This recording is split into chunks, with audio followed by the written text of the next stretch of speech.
सहनावतु सहनो भुनक्तु सह वीर्यं करवावहे तेजस्विनावधीतमस्तु मा विद्विषावहे। ओम शांतिः शांतिः शांतिः। कृष्णाय वासुदेवाय हरये परमात्मने प्रणतक्लेशनाशाय गोविंदाय नमो नमः। गुरुर्ब्रह्मा गुरुर्विष्णु गुरुर्देवो महेश्वरा गुरुर्साक्षात् परब्रह्म तस्मै श्री गुरवे नमः। यदा संहरते चायां कुर्मांगाणि व सर्वशः इंद्रियाणि निन्द्रियार्थेभ्य तस्य प्रज्ञा प्रतिष्ठिता। भगवंताच्या असीम कृपेने, विश्वमाऊली ज्ञानोबरायाच्या असीम कृपेने, सकल संतांच्या आशीर्वादाने, सद्गुरुदेवाच्या आशीर्वादाने चालत असलेल्या या नित्य ज्ञानेश्वरी चिंतनामध्ये आज आपण ज्ञानेश्वरीतील दुसऱ्या अध्यायातील 58 क्रमांकाच्या श्लोकापासून प्रारंभ करत आहोत। भगवंत अर्जुनाला स्थित प्रज्ञाचे लक्षण सांगत असताना अर्जुनाला भगवंत उदाहरण देऊन सांगतात, दृष्टांत देऊन सांगतात की ज्याप्रमाणे कासव आपल्या अवयवांना आपल्या इच्छेप्रमाणे आत ओढून धरते, त्याप्रमाणे हा पुरुष जेव्हा सर्व बाजूने आपली इंद्रियाच्या विषयापासून आवरून धरतो तेव्हा त्यांची बुद्धी स्थिर झाली असे समजावे। भगवंत अर्जुनाला दृष्टांत देतात कासवाचं, की कासव ज्या पद्धतीने आपले जे काही इंद्रिय आहे ती इंद्रिय आत आवरून घेते, त्या पद्धतीने ब्रह्मज्ञ पुरुष जो असतो तो सुद्धा या विषयातून आपल्या इंद्रियांना आवरून घेत असतो, विषयातून तो बाहेर निघत असतो। या ठिकाणी भगवंताने दृष्टांत याच्यासाठी दिला की स्थित प्रज्ञाचे लक्षण सांगत असताना, कारण जे विषय असतात त्या विषयामध्ये माणसाची स्वाभाविक धाव असते, प्रवृत्ती असते आणि अनेक जन्मांतरापासून आपण ती विषय उपभोगत आलेलो आहोत। अनेक जन्मोजन्मांतरीचा आपला तो संस्कार आहे, त्याच्यामुळं साहजिक आपली जी ओढ आहे, आपली जी आसक्ती आहे ती विषयाकडे आहे।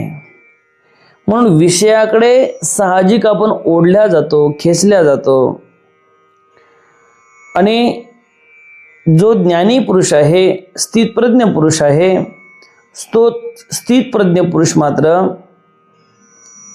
याच्या तो पलीकडे असतो, म्हणजे विषयामध्ये तो आसक्त होत नाही। मग या ठिकाणी तुम्ही असाही प्रश्न निर्माण करू शकता की जर विषयामध्ये जर तो आसक्त होत नाही, परंतु त्याला जे काही इंद्रिय आहे त्या इंद्रियाच्या द्वारे तो विषय सेवन करताना तर दिसतो आणि विषय सेवन करताना अनुभव सुद्धा येतो, त्या पद्धतीने तो विषय सेवन करतो आणि विषय सेवन करताना आपल्याला तर प्रत्यक्षात दिसतं सुद्धा। परंतु त्यांच्यामध्ये आणि आपल्यामध्ये एवढाच फरक आहे, आपण विषय सेवन करतो आणि त्या विषयामध्ये आसक्त होतो। पण ज्ञानी सत्पुरुष स्थितप्रज्ञ पुरुष जो असेल तो मात्र विषयामध्ये आसक्त होत नाही, विषयामध्ये गुंतून पडत नाही। त्यांच्या जीवनातून विषयी बोध जो आहे तो बोध नाहीसा झालेला असतो। त्यांचा बोध वेगळा असतो, आपला बोध वेगळा असतो।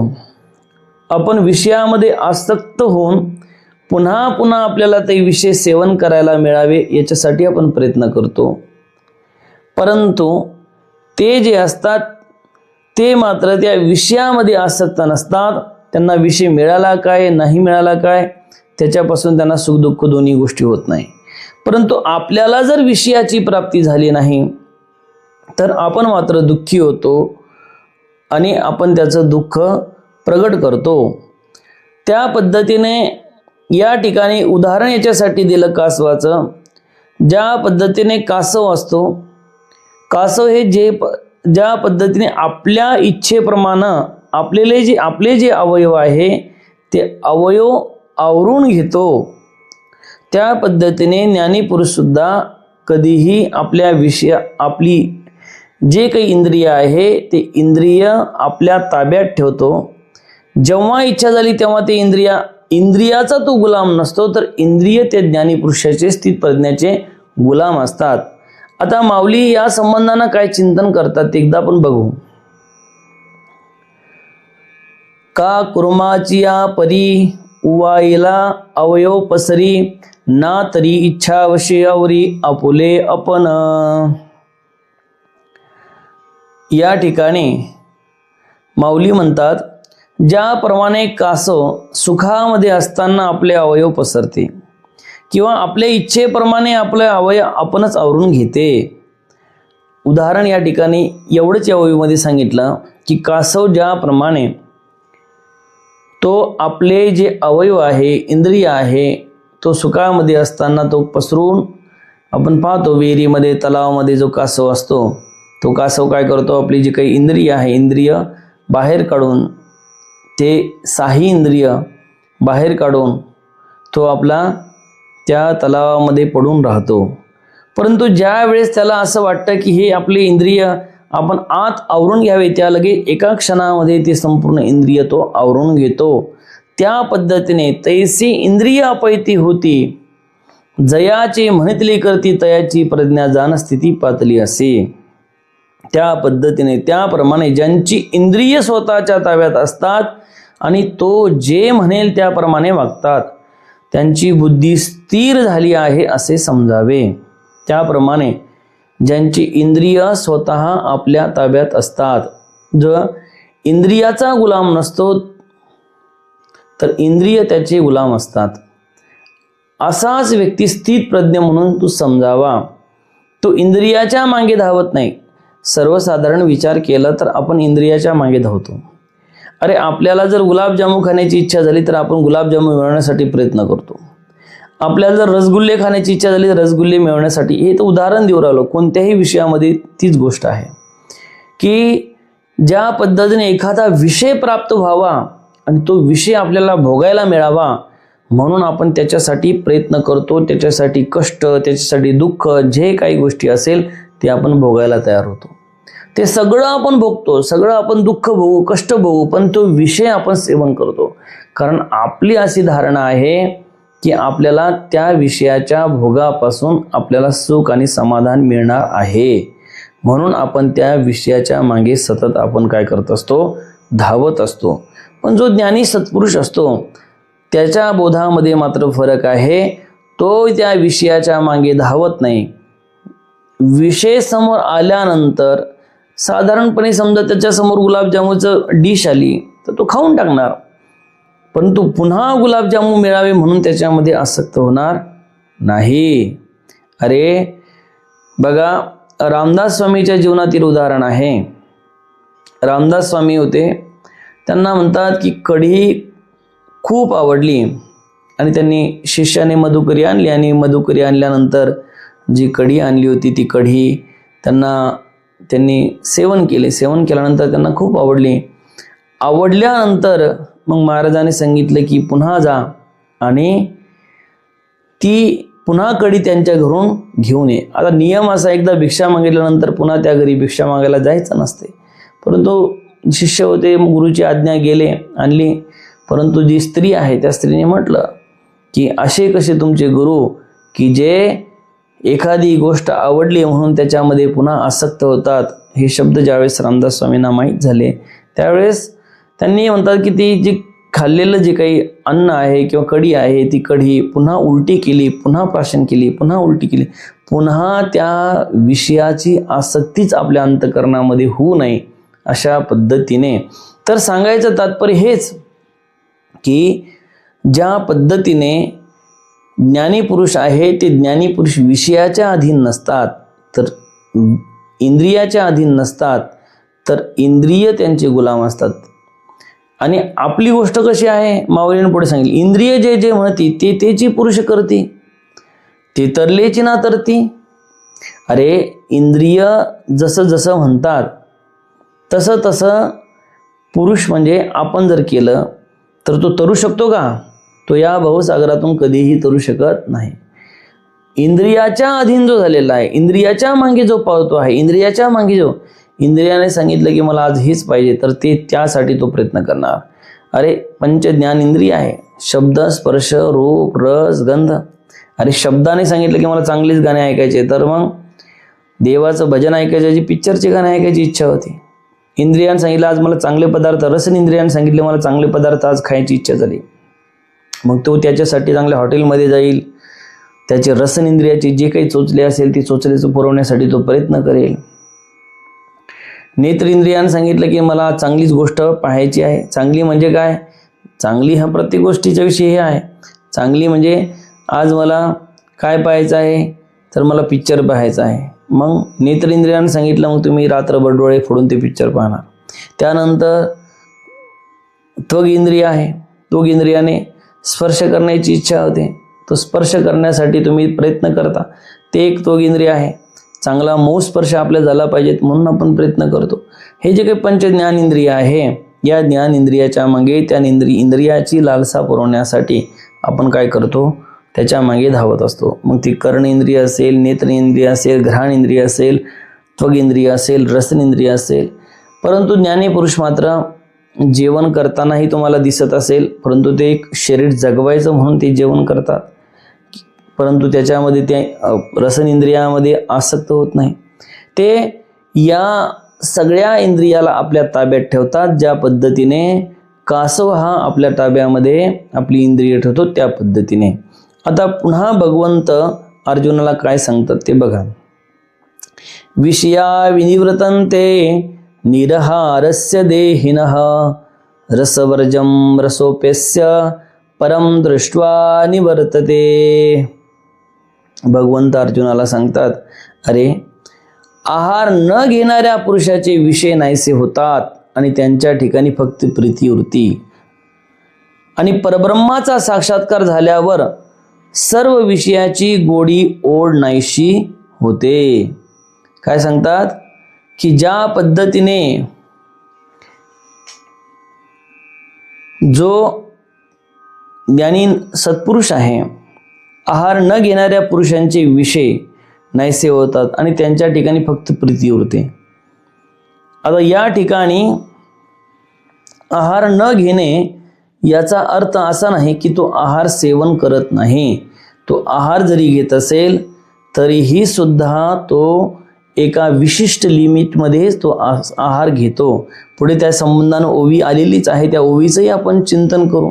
कारण जो ज्ञानी सत्पुरुष असतो तो कठोर तपाचरणाद्वारे इंद्रियाचा निग्रह करून तो पुरुष विषयामध्ये आसक्त होत नाही. आता आहार न घेणारा, आहार म्हणजे एक विचार जर आपण केला तर आहार केवळ आपण रसन इंद्रियानंच घेतो असं नाही, तर आपण आहार या सगळ्या इंद्रियाच्या द्वारे घेत असतो.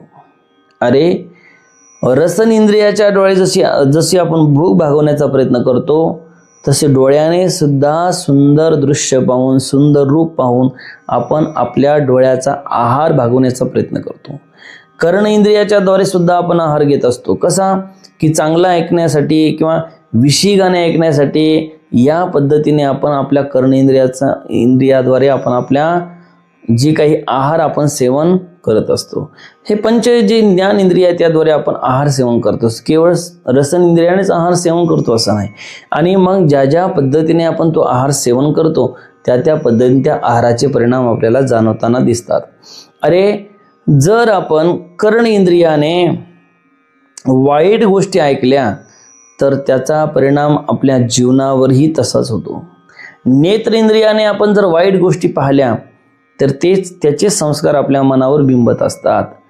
अरे रसन इंद्रियाने आपण वाईट गोष्टी काढल्या राजस तामस अन्न खाल्लं तर त्याचेही संस्कार आपल्या मनावर बिंबत असतात. म्हणून हे जे काही पंच ज्ञान इंद्रिय आहे याच्याद्वारे आपण आहार सेवन करत असतो आणि या आहाराच्याच द्वारे आपलं मन घडत असतं.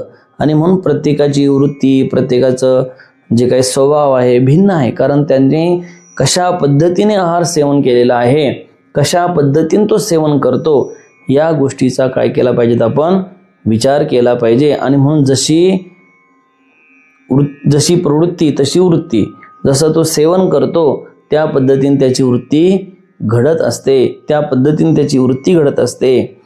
आणि या ठिकाणी ते सांगतात की आहार न घेणाऱ्या पुरुषाचे विषय नाहीसे होतात आणि त्यांच्या ठिकाणी फक्त प्रीतिवृत्ती आणि परब्रह्माचा साक्षात्कार झाल्यावर सर्व विषयाची गोडी ओढ नाहीशी होते. सर्व विषय जे पंचज्ञानेंद्रियाने जे भोगल्या जाणारे विषय आहे त्यांच्याविषयी फारशी प्रीती, फारशी गोडी राहत नाही. कारण एक लक्षात ठेवा की विषय जे आहे ते विषय सेवन करण्याचं सामर्थ्य तुमच्यामध्ये जरी नसले तरीही सुद्धा त्या विषयाची प्रीती तुमची नाहीशी होत नाही. ती विषयाची प्रीती फक्त तुमची नाहीशी केव्हा होईल तर कठोर तपश्चर्याच्या द्वारे, भगवत साधनेच्या द्वारेच त्या विषयाची प्रीती तुमची नाहीशी होईल. अरे जरी तुम्ही काल वयोमानानुसार वृद्ध झाले आणि वृद्ध झाले, आता तुम्हाला तुमचे दात पडलेले आहे, तुम्हाला हरभरे, चणे, फुटाणे खाता येत नाही, तुम्हाला कडक पदार्थ खाता येत नाही, म्हणून तुमची काही त्या कडक पदार्थ किंवा हरभरे खाण्याची किंवा चणे खाण्याची जी काही इच्छा आहे ती इच्छा संपली असं नाही. ती इच्छा तुमच्या अंतःकरणामध्ये राहतेच, फक्त तुम्ही ती सेवन करू शकत नाही. फुटाणे तुम्ही खाऊ शकत नाही, हरभरे तुम्ही खाऊ शकत नाही, पण खाण्याची इच्छा मात्र संपलेली नसते. खाण्याची इच्छा असते पण इंद्रियाच्या द्वारे सेवन करू शकत नाही. तसं सगळ्या बाबतीत तुम्ही धरा, विषय काही तुमचा संपलेला नसतो, अंतःकरणातील विषय काही संपलेला नसतो. वृद्ध जरी झाले तरी तुमच्या अंतःकरणामध्ये तो विषय असतोच, फक्त त्या विषयाला भोगणारे इंद्रिय तुमच्याकडे राहिलेले नसतात, इंद्रिय तुमचे शिथिल झालेले असतात, त्यामुळे तुम्ही ते विषय भोगू शकत नाही. परंतु ज्ञानी सत्पुरुषाचं तसं नसतं. ज्ञानी सत्पुरुषाच्या जीवनाविषयी जर तुम्ही विचार केला तर ज्ञानी सत्पुरुषाच्या जीवनामध्ये ते विषय भोगण्याचं सामर्थ्य असून सुद्धा ते विषय भोगत नाही, त्या विषयामध्ये ते रमत नाही, त्या विषयामध्ये ते आसक्त होत नाही, त्या विषयामध्ये त्यांची प्रीती निर्माण होत नाही. म्हणून जे काही ज्ञानी पुरुष असतात, अरे जसं तुम्हाला उदाहरण देऊन असं सांगायचं झालं तर लहानपणी ज्या पद्धतीने तुमची रुची जी आहे ती रुची कशामध्ये होती, खेळण्यामध्ये होती. जे काही खेळ आहे खेळण्यामध्ये तुमची रुची होती आणि मग खेळण्यामध्ये जे काही भावले आहे हे आहे त्याच्यामध्येच तुम्ही रममान व्हायचे.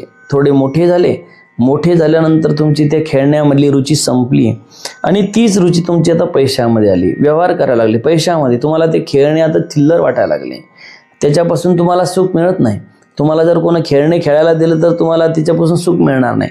लहानपणी त्याच खेळण्यापासून तुम्हाला सुख मिळत होतं, परंतु आता त्याच्यापासून तुम्हाला सुख आणि समाधान दोन्ही गोष्टी मिळणार नाही. तुम्हाला सुख आणि समाधान मिळवण्यासाठी तुम्ही पैसे मागत आहोत. परंतु कालांतराने पैशाच्या नंतर सुद्धा एक अशी अवस्था आहे की ज्याच्यापासून तुम्हाला सुख मिळते, ती म्हणजे भगवत प्रेम, भगवंताच्या विषयी असणारी प्रीती.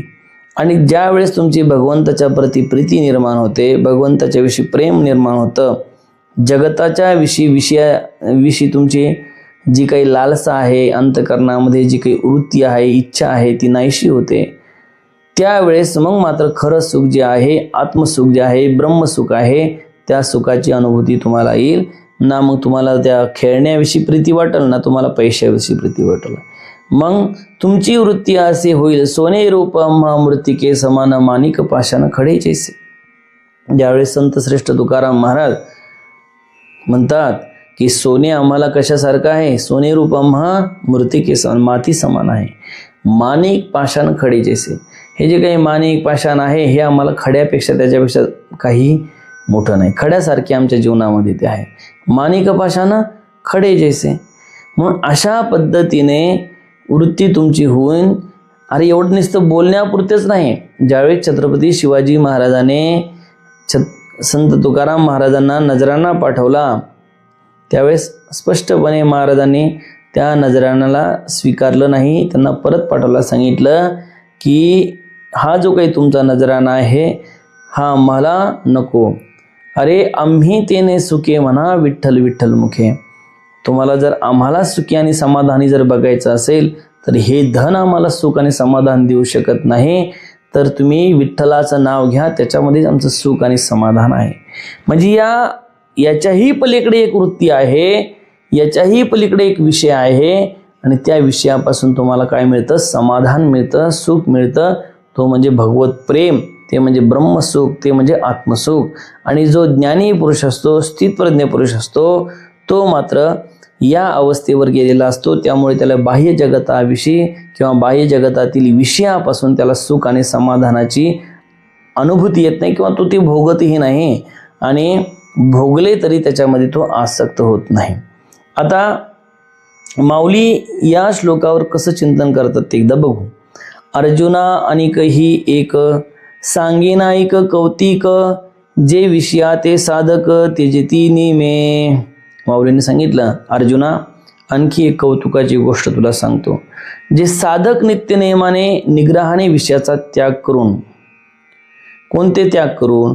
जे साधक असतात ते काय करतात तर विषयाचा त्याग करतात. विषयाचा त्याग करतात म्हणजे काय करतात? ते विषय सेवन करत नाही किंवा विषयापासून ते दूर राहतात. परंतु माऊली म्हणतात की अर्जुना अनेक हे एक सांगेन ऐक कौतिक, तुला कौतुकानं सांगतो, जे विषया ते साधक तिजे नेहमी, ते विषयाचा त्याग करतात. परंतु एक गोष्ट त्यांच्याकडून घडते, श्रोत्रादी इंद्रियावरती परी रसने नियम न करते, ते सहस्त्रदा कवळजिती विषयी. सांगतात की श्रोत्र आदी इंद्रियांना विषय भयापासून आवरतात, परंतु जिभेला मात्र आवरू शकत नाही. त्यांना हे विषय हजारो प्रकाराने गुंतून टाकतात. पहा, आता या ठिकाणी माऊलीने सांगितलं की श्रोत्र आधी हे जे काही विषय आहे, या विषयापासून ते श्रोत्र आदी इंद्रिय जे आहे त्याच्यापासून ते दूर राहतात. किंवा काय श्रवण करायचं काय नाही, याआधी जे काही बाकीची इंद्रिय आहे त्या सगळ्या इंद्रियाला ते आपल्या ताब्यात ठेवतात. म्हणजे स्पर्शसुद्धा करायचा असेल तर स्पर्श करताना ती काळजी घेतात की ज्याच्यापासून आपल्या मनामध्ये वासना निर्माण होणार नाही तसा स्पर्श ते करत नाहीत. त्यानंतर जे काही कर्ण इंद्रियाच्याद्वारे जे काही चुकीचं जे काही आहे ते ऐकत नाही, वाईट गोष्टी ऐकत नाही. नेत्र इंद्रियाच्याद्वारे चुकीचं काही पाहत नाही. हे सगळं, ह्या सगळ्या गोष्टीचं ते काय करतात तर ते पालन करतात. परंतु हे सगळं करत असताना मात्र रसन इंद्रिय जी आहे त्या रसन इंद्रियावर मात्र ते काय करत नाही तर ताबा ठेवत नाही. आणि जिभेला मात्र ते आवरत नाही, जिभेला आवरू शकत नाही. आणि जिभेला न आवरल्यामुळे माऊली सांगतात की ते सहस्त्रदा कवळजिती विषयी, ते जिभेला न आवरल्यामुळे ते हजारो प्रकाराने याच्यामध्ये गुंतून टाकतात स्वतःला. अरे आता जर आपण उत्तर भारतामध्ये गेलो तर आपल्या लक्षात येतात मोठमोठे शेठ भंडारे करतात, मोठमोठे उद्योगपती भंडारे करतात, मोठमोठे श्रीमंत लोक भंडारे करतात. आणि भंडारे करून त्या भंडाऱ्यामध्ये मिष्टान्नाचं भोजन खाऊ घालतात, चांगल्या चांगल्या पद्धतीचे मिष्टान्नाचं भोजन खाऊ घालतात. आणि मग जे काही साधक असतात आणि हे साधक साधू जे काही ब्रह्मचारी शिकणारे असतात ते काय करतात, या ठिकाणी भंडारा आहे चला त्या ठिकाणी जेवायला, त्या ठिकाणी जेवण करतात. चांगला भंडारा असला पोटभर जेवण करायचं, चांगले चांगले पदार्थ खाण्यासाठी असतात. अरे चांगले चांगले पदार्थ खाण्यासाठी असतात म्हणून चांगल्या चांगल्या पद्धतीने पोटभर जेवण करतात. अरे जेवण केल्यानंतर जे काही आपण सेवन केलं आहे ते सेवन केल्यानंतर त्याला पचायलाही ताकद लागते. आणि दुसरी एक गोष्ट की अति आहार घेतल्यामुळे की जी काही साधना घडायला पाहिजे ती साधना तर घडत नाही, उलट विकार निर्माण होतो. म्हणून माऊलीने काय म्हटलं, संत तुकाराम महाराजांनी म्हटलं, युक्त आहार विहार नेम इंद्रियासी सार नसावी बासर निद्रा बहुभाषण. महाराजांनी सांगितलं युक्त आहार विहार, युक्त आहार असला पाहिजे, युक्त विहार असला पाहिजेत. कारण जर युक्त तुम्ही जर सेवन केलं नाही, पुढे एक श्लोकही येणार आहे की आहार कसा असावा, तर युक्त आहार असला पाहिजे. आणि युक्त आहार आपण जर सेवन केला तर आपल्याला विषय बांधू शकत नाही. पण आपण जर जे काही रसन इंद्रिय आहे, मला हे खायला मिळावं, ते खायला मिळावं, मला हे मिळावं, ते मिळावं, याच्यासाठी आपण प्रयत्न करत राहिलो. चांगले भंडारे, चला जिकडे भंडारे आहे तिकडे चला, चांगला भंडारा ज्या आश्रमात आहे त्या आश्रमात जाऊ, आपण जेवण करू.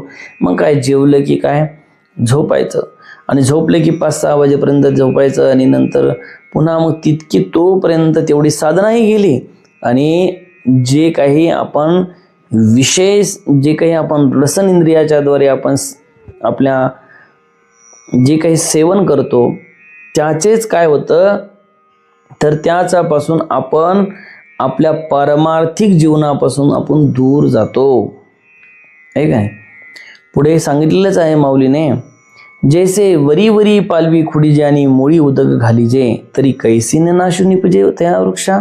उदाहरण देऊन सांगितलं की ज्या पद्धतीने की वरी वरी पालवी खुडीजे आणि मुळी उदक घालीजे.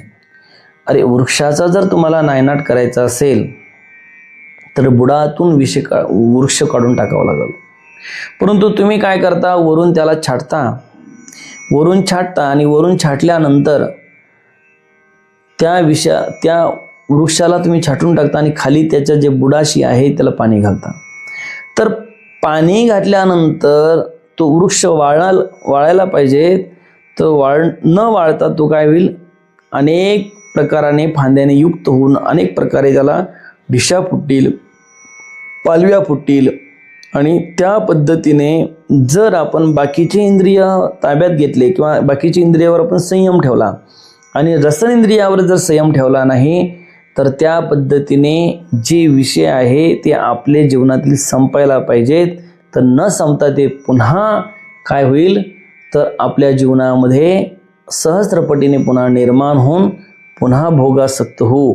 म्हणून माऊलीने सांगितलं की रसन इंद्रिय आहे, त्या रसन इंद्रियावर काय केलं पाहिजे, आपण ताबा ठेवला पाहिजे. तर या ठिकाणी उदाहरण देऊन सांगितलं, अजून विषय संपला नाही. माऊली म्हणतात की तव उदकाची निबळे अधिके जैसा अडविनी अंगी फाके तैसा मानसी विषय पोखे रसनाद्वारे.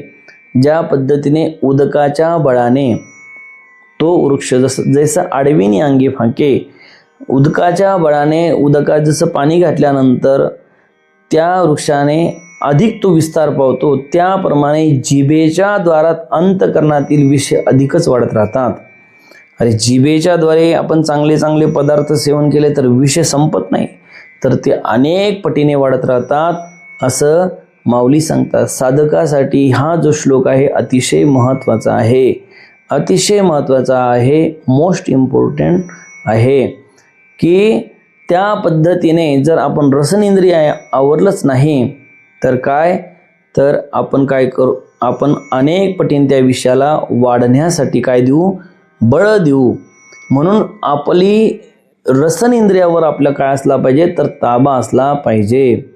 पुन्हा माऊली सांगतात, एरा इंद्रिय विषय तुटे तैसा नियमून ए रस हटे जे जीवन हे न घटे येणे विन.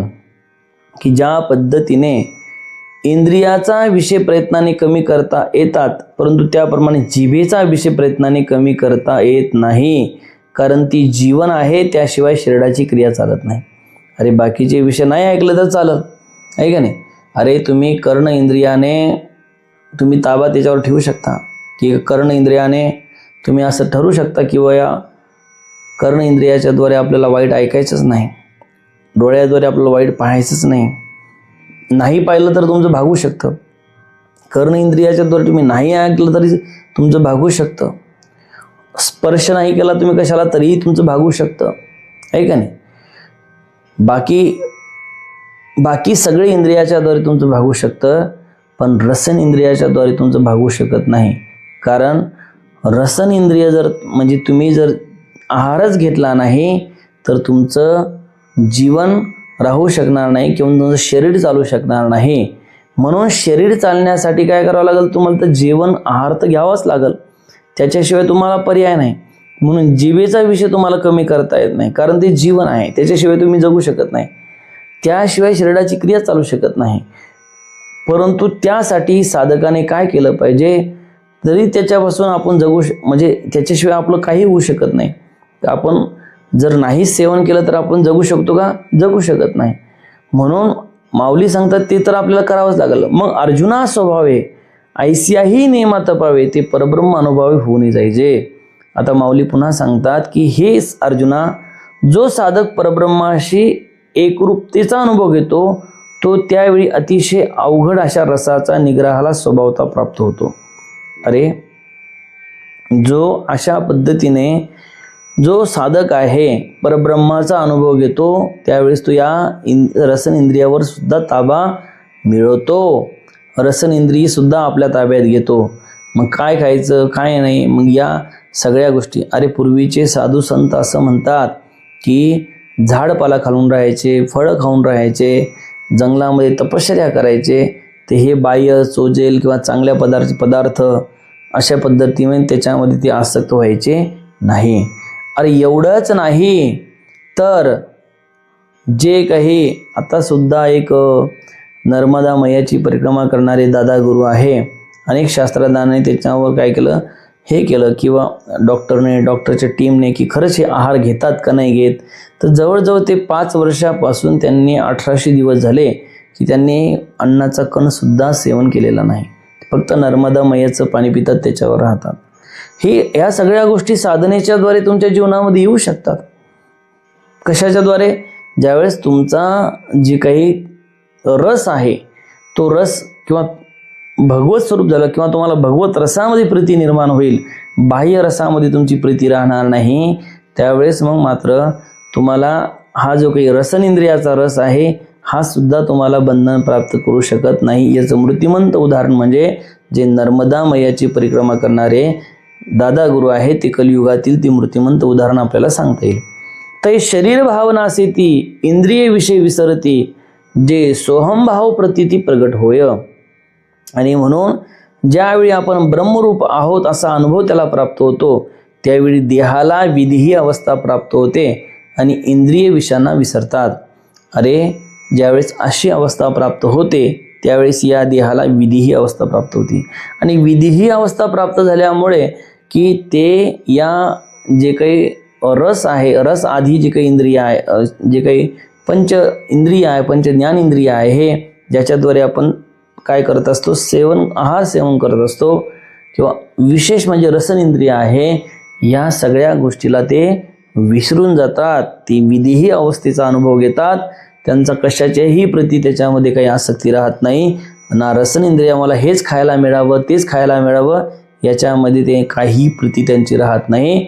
अरे, जसं संत श्रेष्ठ गजानन महाराजांचं जीवनातलं उदाहरण तुम्ही पाहिलं तर ज्यावेळेस शेगावमध्ये सर्वप्रथम दिसले त्यावेळेस लोकांनी फेकून दिलेल्या उष्ट्या पत्रावरील अन्नाचे कण ते सेवन करत होते. म्हणून मला चांगले पदार्थ खायला मिळावं किंवा हे मिळावं अशा पद्धतीने त्यांचं जीवन नसतं. अरे, नालीचं पाणी ते पित होते. विचार करा तुम्ही. अरे, वेडाची गोष्ट वेगळी आहे आणि ज्ञानीची गोष्ट वेगळी आहे. वेडा जो असेल तो वेडात त्यांचं मानसिक संतुलन बिघडलेलं असतं, त्याला विषय सेवन न विषयाची प्राप्ती न झाल्यामुळे तो वेडा होतो. पण जो साधू सत्पुरुष असतो तो ज्ञानाच्या द्वारे, भगवत रसाच्या द्वारे, भगवत अनुभूतीच्या द्वारे तो या अवस्थेवर तो पोचलेला असतो, विधीही अवस्थेवर तो पोचलेला असतो. म्हणून अशा पद्धतीने अशा महापुरुषाला तो स्थित प्रज्ञ समजावं असंच भगवंताला अर्जुनाला सांगायचं आहे. ओम पूर्णमदः पूर्णमिदं पूर्णात् पूर्णमुदच्यते पूर्णस्य पूर्णमादाय पूर्णमेवावशिष्यते. ओम शांती शांती शांती.